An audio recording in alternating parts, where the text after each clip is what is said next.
بسم اللہ الرحمن الرحیم۔ درباری ٹی وی پر آپ سب کو خوش آمدید کہتے ہیں۔ رات کے 2 بجے میں گہری نیند میں سو رہا تھا جب گھر میں ہلکی پھلکی ہلچل نے مجھے نیند سے بیدار کر کے رکھ دیا۔ میں اٹھ بیٹھا تھا۔ مجھے ایسے محسوس ہو رہا تھا جیسے پورے گھر میں کوئی چل رہا ہو۔ میرا گھر کوئی اتنا بڑا نہیں تھا، چھوٹا سا صحن، 2 کمرے، کچن اور انہی 2 کمروں کے سامنے چھوٹا سا برآمدہ بھی تھا۔ مجھے ایسے محسوس ہو رہا تھا جیسے ساتھ والے کمرے میں کچھ تو ایسا ہو رہا ہے جو مجھ سے چھپایا جا رہا ہے، اور اسی چھپانے کی کوشش میں وہ اور زیادہ ظاہر ہو رہا ہے۔ بار بار الماری کھلنے اور پھر اس کو بند کرنے کی آواز آتی رہی تو میں نے کھانس کر یہ ظاہر کرنے کی کوشش کی کہ میں جاگ رہا ہوں۔ آواز ابھی بھی بدستور آ رہی تھی۔ میں اٹھا، لائٹ آن کی، دروازہ کھول کر باہر دیکھا تو کچن کی لائٹ آن تھی، کھڑکی کھلی ہوئی تھی اس لیے سامنے سے ہی نظر آ رہا تھا۔ میری بیوی کھڑی چائے بنا رہی تھی۔ میں نے بیٹی کو جاگتے پایا تو جا کر کچن میں پوچھنے لگا کہ کیا بات ہے بیٹی، اتنی رات کو کیوں جاگ رہی ہو؟ تو وہ کہنے لگی ابا سر میں درد ہے تو چائے بنانے لگی ہوں، آپ کو چائے پلا دوں؟ میں نے اسے کہا اب جاگ گیا ہوں تو پلا دو۔ یہ کہتے ہوئے میں مسکراتے ہوئے بیٹی کے سر پر بوسہ دیا اور کمرے میں آ کر انتظار کرنے لگا۔ وہ چائے لے آئی، میں نے وہ چائے پی۔ چائے پیتے ہی ایسی گھسی چڑھی کہ مجھے ارد گرد کا ہوش ہی نہ رہا۔ نہ جانے کتنے وقت میں سوتا رہا۔ آنکھ تو تب کھلی جب میرے دوست رحیم کی کال آنے لگی۔ میں نے وقت دیکھا تو حیران رہ گیا، شام کے 6 بج رہے تھے۔ میں سوچنے لگا میں اتنا کیسے سو گیا۔ خود کو سرزنش کرتے ہوئے میں نے رحیم کی کال اٹینڈ کی اور اس سے پوچھنے لگا کیا ہوا ہے۔ وہ کہنے لگا آج ڈیوٹی پر نہیں آ سکے، خیر تو ہے، اور موبائل بھی نہیں اٹھا رہے تھے۔ تمہارے گھر کے 2 چکر لگائے ہیں میں نے، مجھے تو پریشانی سی ہونے لگی تھی، خدا خیر کرے۔ تمہاری طبیعت تو ٹھیک ہے نا؟ میں کہنے لگا طبیعت تو ٹھیک ہے، رات کو شاید جاگتا رہا تو طبیعت بوجھل سی ہو رہی تھی، پھر سویا تو آنکھ ہی نہیں کھلی۔ رحیم کہنے لگا اچھا تم آرام کرو، آج ڈیوٹی پر ویسے بھی نہیں آ سکے، ایسا کرنا رات کو پھر ڈیوٹی کر لینا۔ میں نے کہا ٹھیک ہے۔ رحیم سے بات کرنے کے بعد میں عجیب سے وسوسوں میں گر چکا تھا۔ اٹھ کر بیٹی کو آوازیں دینے لگا۔ سارا گھر چھان مارا، بیٹی کہیں بھی نہیں تھی۔ اس کے کمرے میں جا کر دیکھا تو الماری کھلی ہوئی تھی، تھوڑا سا سامان بکھرا ہوا تھا، ایسا محسوس ہوتا تھا جیسے چوری ہوئی ہے۔ میں حیران رہ گیا اور جا کر اپنے کمرے میں موجود چھوٹی سی تجوری چیک کرنے لگا تو اس میں بھی 1 روپیہ باقی نہیں رہا تھا۔ یہ دیکھ کر میں رونے لگا۔ بیٹی کا خیال آیا تو اور زیادہ بے چینی ہونے لگی۔ رحیم کو کال کرنے کے لیے دوبارہ سے موبائل اٹھانے کے لیے ٹیبل کی طرف نظریں دورائیں تو وہاں موبائل کے ساتھ ایک کاغذ پڑا دکھائی دیا۔ ایک انجانے سے احساس نے میرے دل کی دھڑکن تیز کر دی اور پریشانی اور فکر مندی میں میرے ماتھے پر بل سے بنا دیے۔ میرا دل گھبرا گیا تھا اور ہاتھوں نے کانپنا شروع کر دیا، کہیں جو میں سوچ رہا تھا وہی تو نہیں ہو گیا۔ میں نے خط کھولا تو وہی ہوا جس کا ڈر تھا۔ سامنے اپنی بیٹی کی تحریر پڑھ کر میرا غصہ ناقابل برداشت حد تک بڑھ گیا۔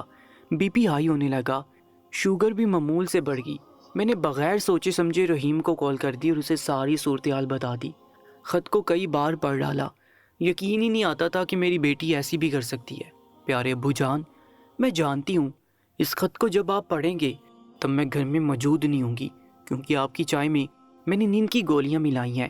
مجھے معاف کر دیجئے، میں عبد الرحمن سے محبت کرتی ہوں اور اس کے گھر والے مان نہیں رہے تھے، اس لیے مجبوراً ہمیں بھاگ کر شادی کرنا پڑ رہی ہے۔ ہو سکے تو مجھے معاف کر دیجئے گا۔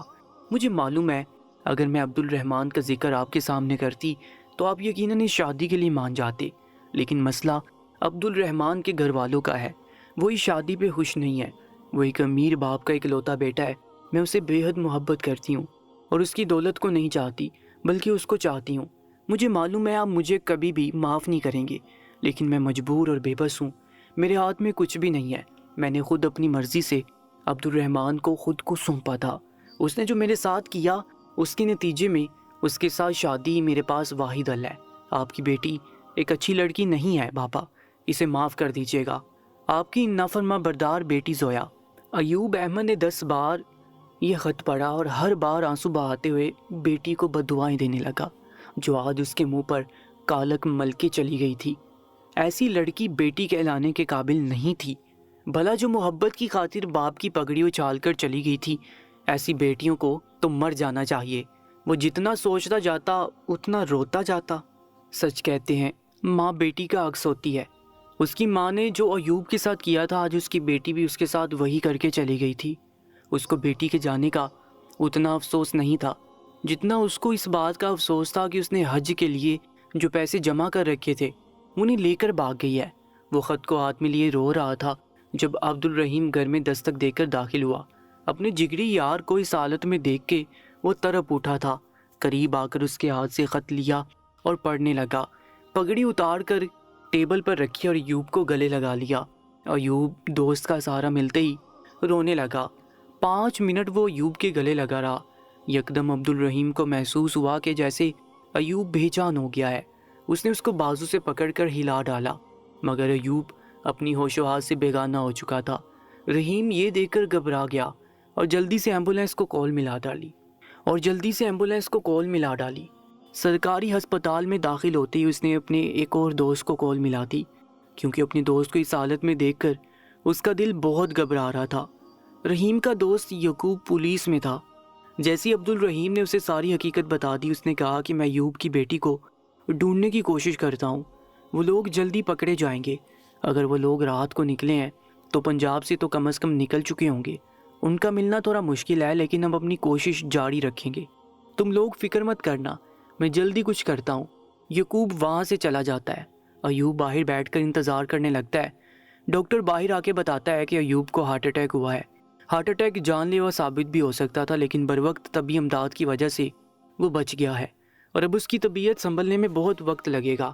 آپ لوگ اس کا بہت خیال رکھیں، اس کو ایسے کسی بھی بات سے آگاہ نہ کریں جس سے اس کو پریشانی ہو۔ ممکن ہے کہ وہ جلدی صحت یاب ہو جائیں گے۔ ایوب ڈاکٹر کی بات سن کر سر ہلانے لگتا ہے۔ ڈاکٹر وہاں سے چلی جاتی ہے تو وہ بھاگ کر اپنے دوست کو دیکھنے کے واسطے ICU میں چلا جاتا ہے۔ سامنے وہ بیڈ پر لیٹا صدیوں کا بیمار معلوم ہو رہا ہوتا ہے۔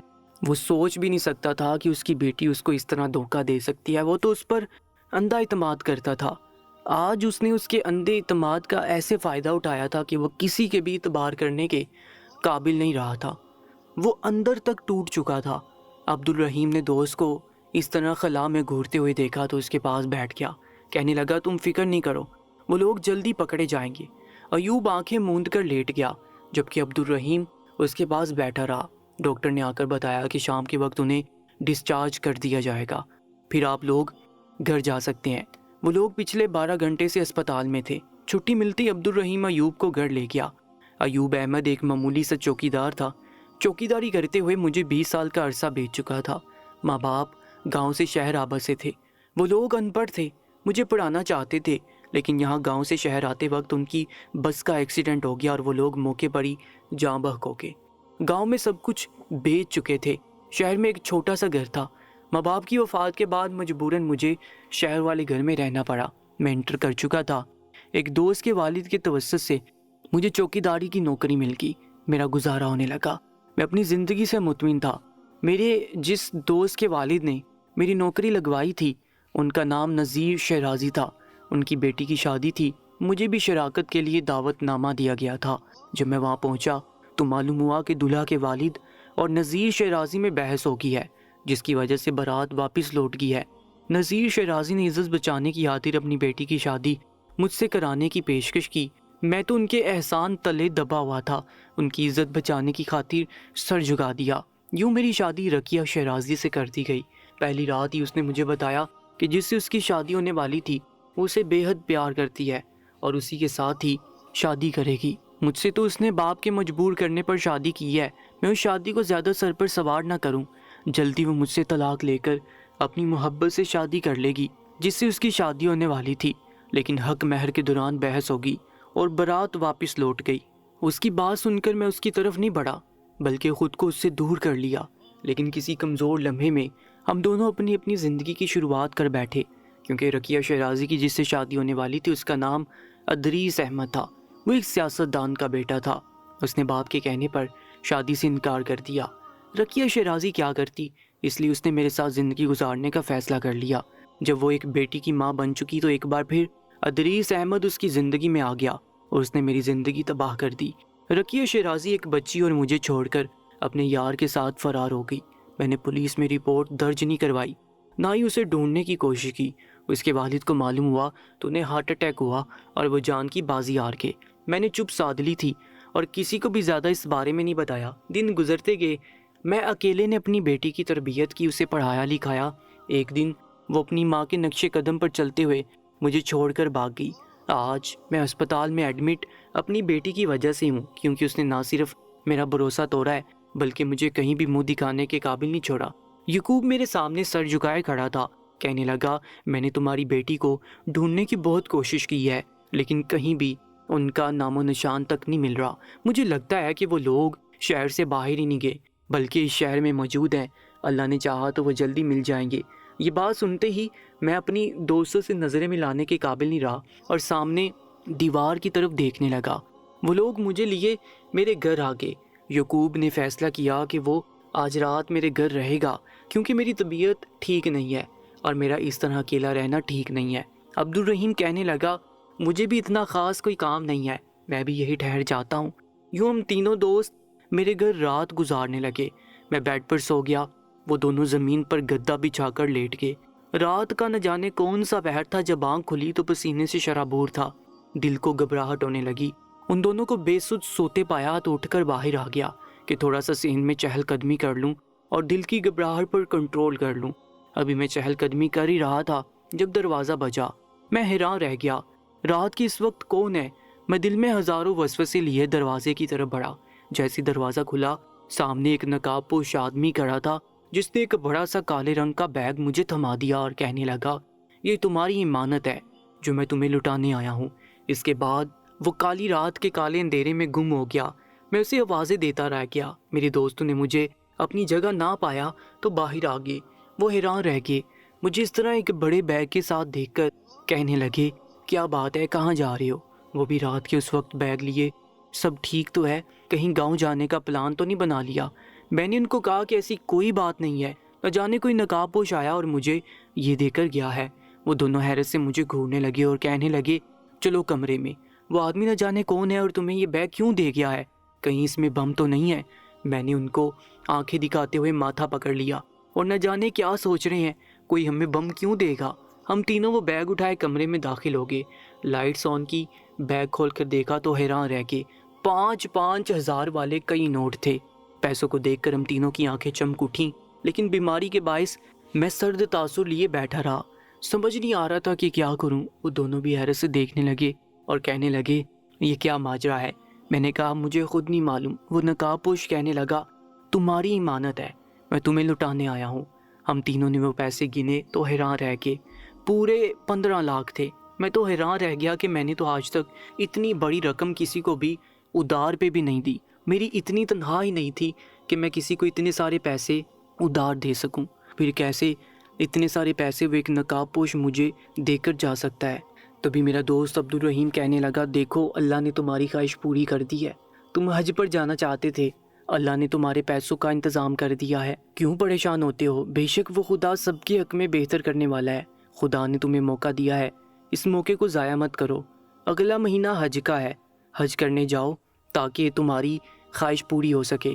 جب سے میں تمہیں جانتا ہوں تب سے میں نے تمہاری صرف ایک ہی خواہش سنی ہے کہ تم حج پر جانا چاہتے ہو، اور جب انسان کوئی چیز شدت سے مانگتا ہے تو وہ اسے ضرور ملتی ہے، غم مت کرو، بے شک اللہ تمہارے ساتھ ہے۔ یہ کہتے ہوئے عبدالرحیم میرے گلے لگ جاتا ہے اور یعقوب نم آنکھوں سے ہم دونوں کو دیکھنے لگتا ہے۔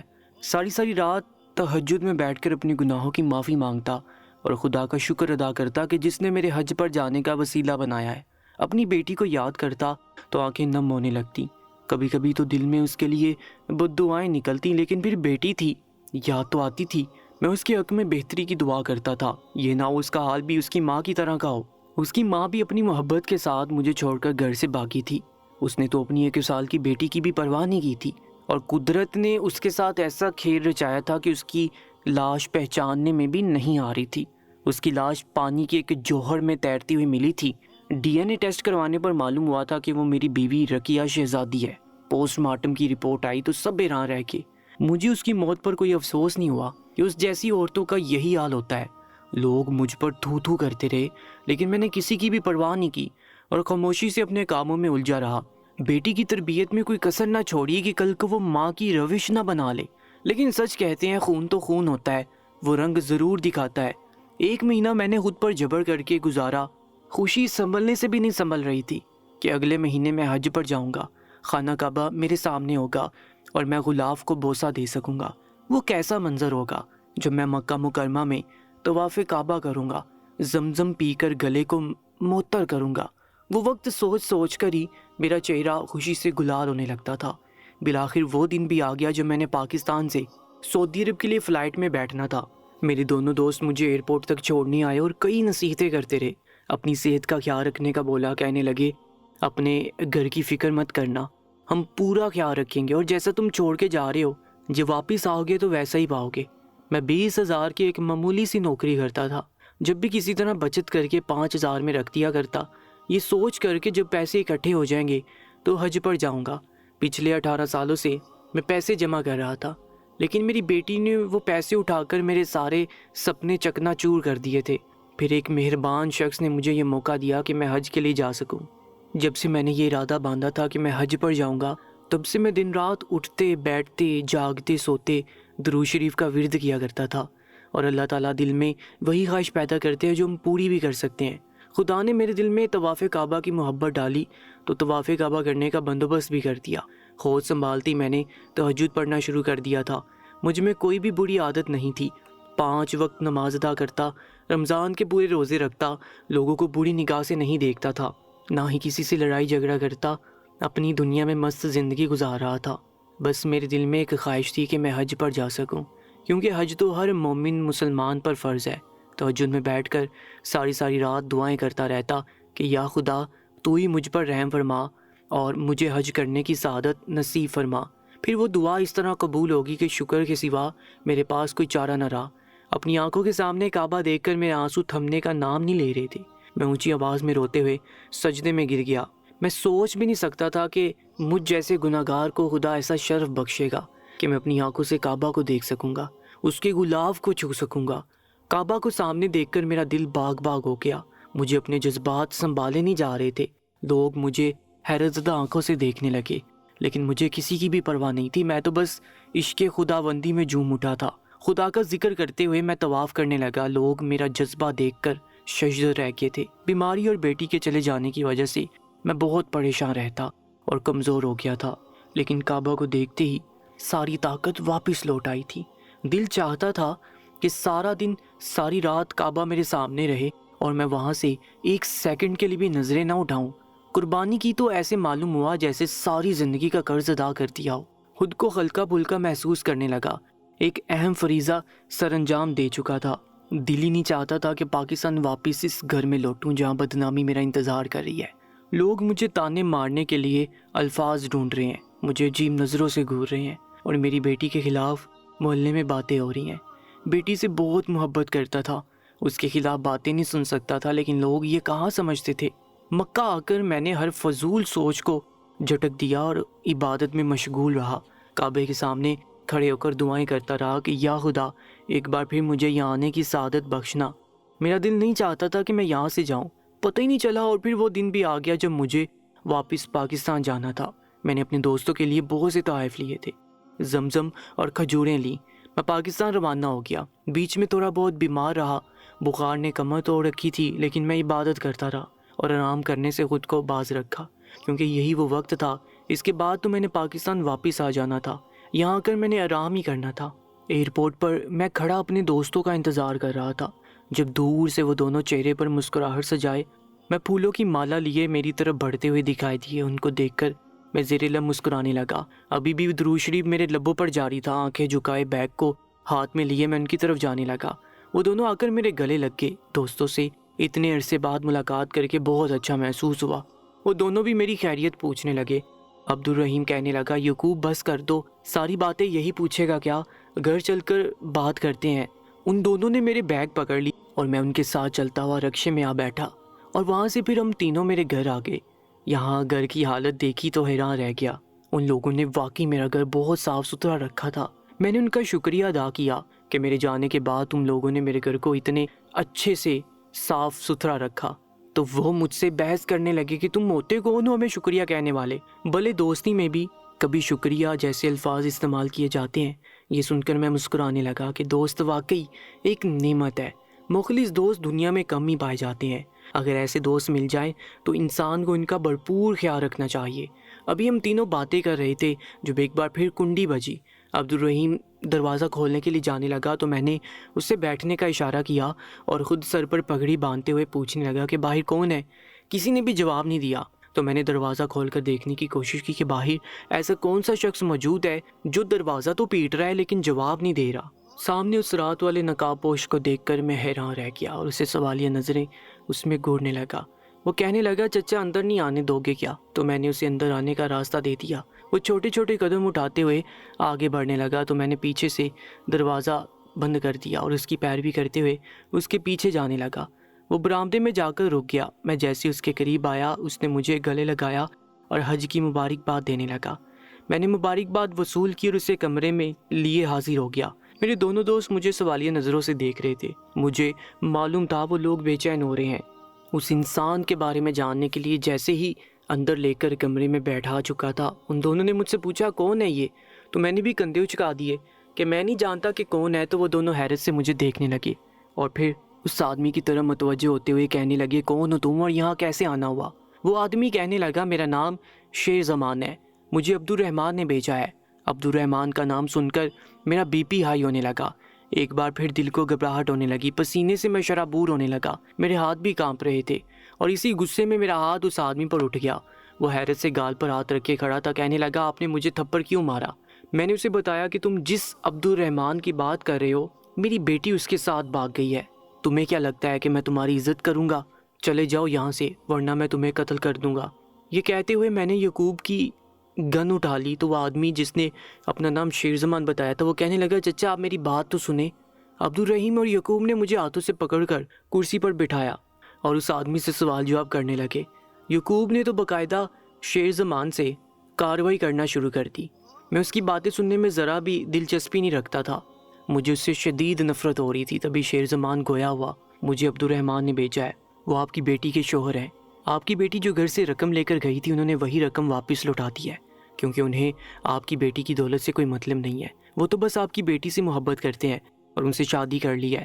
جلدی وہ دونوں ماں باپ کے عہدے پر فائز ہونے والا ہے۔ یہ سن کر مجھے بہت خوشی ہوئی لیکن میں نے ظاہر نہیں ہونے دیا۔ صد شکر میری بیٹی کا حال اس کی ماں والا نہیں ہوا تھا۔ میں سرد تاثر لیے دیوار کو گھورنے لگا جب وہ آدمی کہنے لگا عبدالرحمان آپ سے ملنا چاہتے ہیں۔ میں غصے میں کھڑا ہو گیا، کہنے لگا میں اس گھٹیا شخص سے ہرگز نہیں ملنا چاہتا جو ایک باپ کی عزت خاک میں ملا چکا ہے۔ وہ شخص بلا عزت کے قابل ہے جو دوسروں کی عزت کی پرواہ نہیں کرتا۔